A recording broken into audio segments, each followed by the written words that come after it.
Halo, assalamualaikum warahmatullahi wabarakatuh. Welcome back to my channel.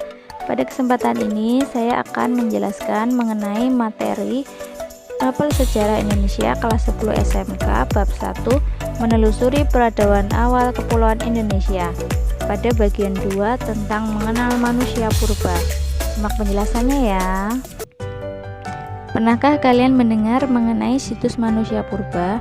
Di Indonesia terdapat setidaknya beberapa situs. Ada yang pertama, situs Sangiran, yang kedua, Museum Trinil Ngawi.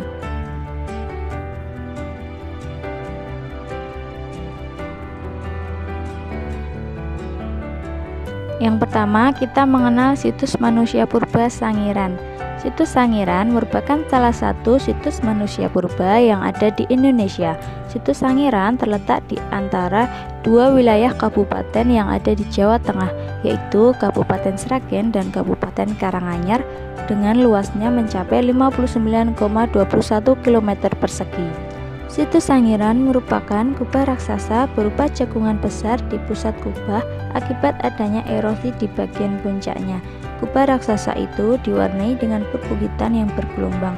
Kondisi deformasi geologis itu menyebabkan tersingkapnya berbagai lapisan batuan yang mengandung fosil-fosil manusia purba dan binatang termasuk artefak.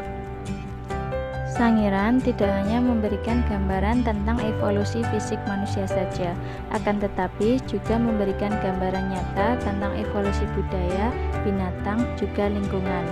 Pada tahun 1996, situs Sangiran ditetapkan sebagai warisan dunia yang tercantum pada Daftar Warisan Dunia World Heritage List oleh UNESCO.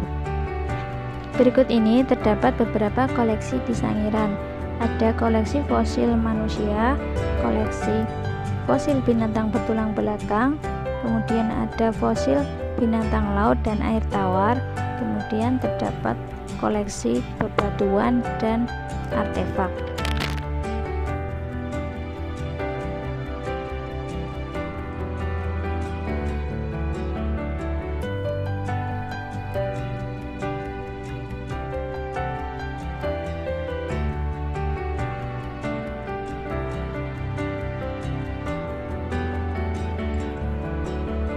Selanjutnya, penemuan di Trinil Ngawi, Jawa Timur. Diawali dari ditemukannya Pithecanthropus erectus di Desa Kedung Brubus, Madiun, Jawa Timur. Trinil merupakan desa di pinggiran Bengawan Solo, Ngawi, Jawa Timur. Museum Trinil berdiri sejak tahun 1891 yang dibangun oleh Eugene Du Bois. Museum Trinil menyimpan ribuan fosil binatang termasuk fosil manusia Pithecanthropus erectus.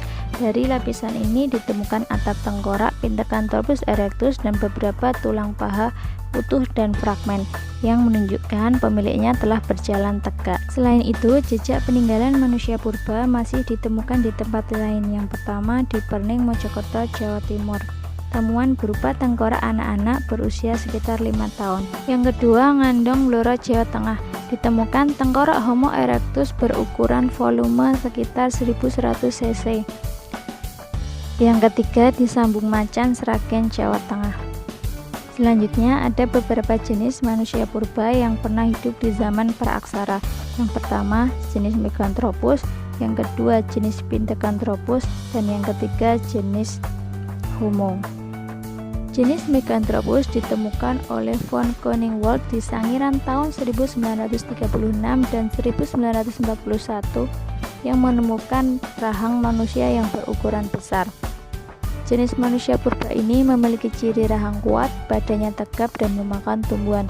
Dinamakan Meganthropus paleojavanicus karena manusia raksasa dari Jawa. Jenis Meganthropus diperkirakan hidup pada zaman Pleistosen awal. Selanjutnya, jenis Pithecanthropus.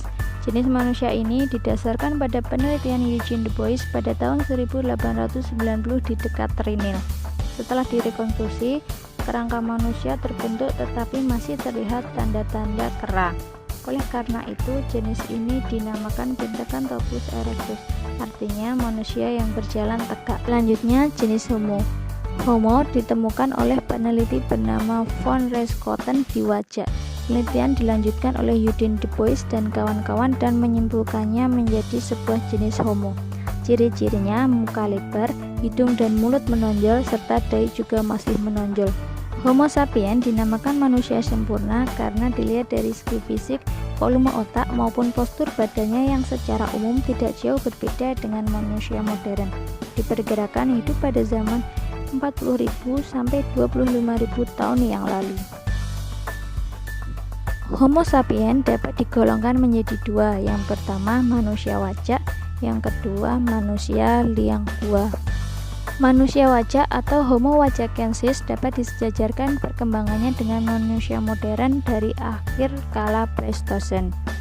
Sedangkan manusia liang hua atau Homo floresiensis merupakan sebuah temuan manusia modern awal dari akhir Pleistosen, ditemukan di gua pemukiman prasejarah di Flores.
Selanjutnya ada soal latihan, silahkan dikerjakan ya untuk latihan.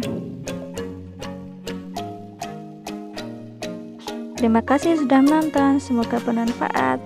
Jangan lupa like, share, komen, dan subscribe. Sampai jumpa di video selanjutnya, bye bye.